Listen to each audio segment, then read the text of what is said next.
Virus ନାଁଟା ଶୁଣିଲେ ମନେ ପଡ଼୍ସି mask, lockdown, hospital, work from home ଆଉ ଛୁଆମାନଙ୍କର ଅନଲାଇନ୍ ସ୍କୁଲ। କରୋନା ଭାଇରସ୍ କେତେ ଲୋକର ଜୀବନ ପୁରା ବଦଳେଇ ଦେଲା। କାହାର ନିଜର ତ କାହାର ରିଲେଟିଭ୍ ତ କାହାର ପଡ଼ୋଶୀର ଜୀବନ ନେଇଗଲା। ଅକ୍ସଫୋର୍ଡ ଏଷ୍ଟ୍ରାଜେନିକାର କୋଭିସିଲ୍ଡ ଭ୍ୟାକ୍ସିନ୍ କେ ଧନ୍ୟବାଦ, ଯିଏ ଲାଖ ଲାଖ ଜୀବନ ଯିବାର୍ନୁ ବଞ୍ଚେଇ ଦେଲା।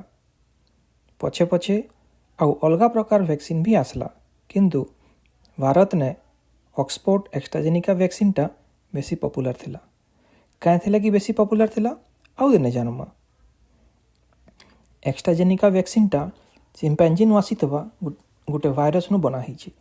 ଇ ଭାଇରସ୍ଟା ଚିମ୍ପାଞ୍ଜିକେ ଖାସି ସର୍ଦ୍ଦି ଆଉ ଜ୍ୱର କରସି, କିନ୍ତୁ ଲୋକମାନକେ କିଛି ନି କରେ। ଆଉ ମଜା କଥାଟା ହେଲା ଯେ ସେ ଭାଇରସ୍ଟା ମନୁଷ ଦେହର ସେଲ୍କେ ଢୁକି ପାରସି, କିନ୍ତୁ ମନୁଷ ଭାଇରସ ବାଗିର ତାର ଛୁଆ ପିଲା ବନେଇ ନି ପାରେ କି ଆମକେ ବେମାର କରି ନି ପାରେ। ହେଥିର୍ ଲାଗି ଇ ଭାଇରସ୍କେ ଭ୍ୟାକ୍ସିନ୍ ବନାବାର ଲାଗି ନିଆଯାଇଥିଲା। ଭାଇରସ୍ ମାନଙ୍କର ଅଲଗା ଅଲଗା ପରିବାର ଅଛେ। ସେଥିର୍ ଭିତରୁ ଏଡନୋ ଭାଇରସ୍ ଗୋଟେ ପରିବାର, ଯେନ୍ଥିକେ କି ଚିମ୍ପାଞ୍ଜି ଭାଇରସ୍କେ ରଖା ହେଇଛେ। ଇଟା ପହଲା ଚିମ୍ପାଞ୍ଜି ଏଡନୋ ଭାଇରସ୍ है ଯାହାକେ ଭ୍ୟାକ୍ସିନ୍ ତିଆରି କରବାର୍ ଲାଗି ନିଆ ହେଇଛେ। ଆଉ ଇଟା ୟୁରୋପର ଅକ୍ସଫୋର୍ଡ ବିଶ୍ୱବିଦ୍ୟାଳୟରେ ତିଆରି କରାଯାଇଛେ। ହେଥିର୍ ଲାଗି ଇତାକେ ଚିମ୍ପାଞ୍ଜି ଏଡନୋ ଭାଇରସ୍ ଅକ୍ସଫୋର୍ଡ 1 ନାଁ ବି ଦିଆହେଇଛେ। ଗବେଷଣାଗାରନେ ଇ ଭାଇରସ୍ନୁ କିଛି ଅଂଶ ବାହାର କରି ଆଉ ନୂଆ ଜିନିଷ ଢୁକା ହେଇଛେ। ସହଜ ଭାଷାରେ ବୁଝବାର୍ ଲାଗି ଇ ଭାଇରସ୍ଟାକେ ଗୋଟେ ବେଗ ଭାବ, ଆଉ ସେ ବେଗ ଭିତରେ ଅଛେ ଭାଇରସ୍ର କିଛି ସାମାନ। ଗବେଷଣାଗାରନେ ବେଗକେ ଖୋଲିକରି ଭାଇରସ୍ର ଅଧା ସାମାନ ବାହାର କରାହେଇଛେ ଆଉ ନୂଆ ସାମାନ ମାନେ ଭରି ଦିଆହେଇଛେ। ଭାଇରସ୍ ତାର ସାମାନ ସବକେ DNA ବା RNA ବୋଲିକରି ଗୋଟେ ରାସାୟନ ହିସାବରେ ଷ୍ଟୋର କରିକିରି ରଖସି। ଗୋଟେ ଭାଇରସ୍ନୁ ଅନେକ ଭାଇରସ୍ ବନାବାର ଆଉ ତାର ବଂଶ ବିସ୍ତାର କରବାର ସିକ୍ରେଟ କୋଡଟା ହେ DNA ବା RNA थिके ଲୁକେଇକିରି ରଖିଥିସି। ବହୁତ ବରସର ପରୀକ୍ଷା ନିରୀକ୍ଷା କରି ଆମେ ଲ୍ୟାବୋରେଟୋରୀନେ ସେ କୋଡ୍କେ ପଢ଼ବାର ଉପାୟ ବାହାର କରିଛୁଁ। ଇ ବିଷୟରେ ପରେ କେବେ ଜାନମା। ଭାଇରସ୍ ଆଉ ବେଗନିକେ ଫେରି ଆସୁଁ। ହଁ, ଲ୍ୟାବୋରେଟୋରୀ ବା ଗବେଷଣାଗାରନେ ସେ ବେଗନୁ ଚିମ୍ପାଞ୍ଜି ଭାଇରସ୍ର ସାମାନ ଅଲଗେଇ କରି ଅଲଗା ସାମାନ ଭରି ଦିଆହେଇଛି। ଇ ନୂଆ ସାମାନଟା ହେଲା କରୋନା ଭାଇରସ୍ର S ପ୍ରୋଟିନ୍ ବନାବାର କୋଡ୍।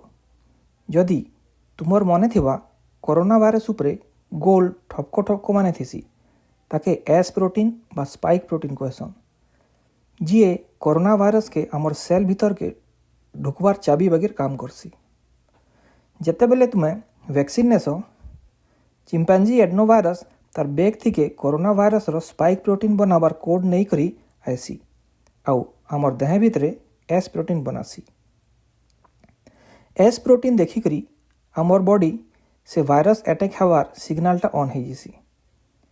ଆମର ଦେହର ପ୍ରତିରକ୍ଷା ସେଲ୍ ବା ଇମ୍ୟୁନ୍ ସେଲ୍ ଭାଇରସ୍କେ ମାରବାର ଲାଗି S ପ୍ରୋଟିନ୍ ଏଗେନ୍ଷ୍ଟରେ ଆଣ୍ଟିବଡି ତିଆରି କରସି, ଯେନ୍ଟା କି କରୋନା ଭାଇରସ୍ ଉପରେ ଥିବାର S ପ୍ରୋଟିନ୍ ଥି ଯାଇକରି ଲଟକି ଯିସି ଆଉ ଭାଇରସ୍କେ ଆମର ବଡିର ନୂଆ ସେଲ୍ ଭିତରକେ ଢୋକି ନି ଦିଏ।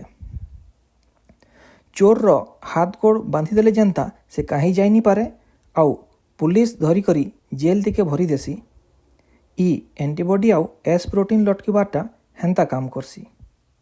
ତାରପରେ ଆଉ ଗୋଟେ ପ୍ରକାର ପ୍ରତିରକ୍ଷା ସେଲ୍ ଆସିକରି ଭାଇରସ୍କୁ ଖାଇକରି ହଜମ କରିଦେସି, ଯାହାର ଦ୍ୱାରା କରୋନା ଭାଇରସ୍ନୁ ଆମକେ ରକ୍ଷା ମିଲସି। ମୋଟା ମୋଟା ଭାବେ କହିବାରକେ ଗଲେ ଅକ୍ସଫୋର୍ଡ ଏଷ୍ଟ୍ରାଜେନିକା ଭ୍ୟାକ୍ସିନ୍ଟା ହେଉଛେ ଚିମ୍ପାଞ୍ଜି ଭାଇରସ୍ ବାଲା ବେଗ, ଯେନ୍ଥିକେ କରୋନା ଭାଇରସ୍ର S ପ୍ରୋଟିନ୍ ବନାବାର ସିକ୍ରେଟ କୋଡ୍ଟା ଭରା ହେଇଛେ।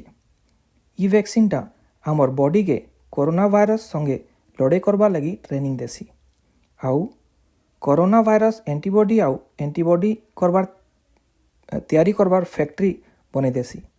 ଯେତେବେଲେ ଅସଲି କରୋନା ଭାଇରସ୍ ଆଟାକ୍ କରସି, ସାଙ୍ଗେ ସାଙ୍ଗେ ଆମର ବଡି କରୋନା ଭାଇରସ୍ର S ପ୍ରୋଟିନ୍ ଏଗେନ୍ଷ୍ଟରେ ଆଣ୍ଟିବଡି ବନେଇକରି ଭାଇରସ୍କେ ମାରିଦେସି ଆଉ ଆମକେ ସିଭିୟର ବେମାର ହେବାର୍ନୁ ବଞ୍ଚେଇ ଦେସି। ଇଟା ତ ଗୋଟେ ଉଦାହରଣ है, ଏନ୍ତା ଭାଇରସ୍କେ ନେଇକରି ଆଉ ଖୋବ ରୋଗ ବେମାରକେ ଠିକ୍ କରି ହେବା।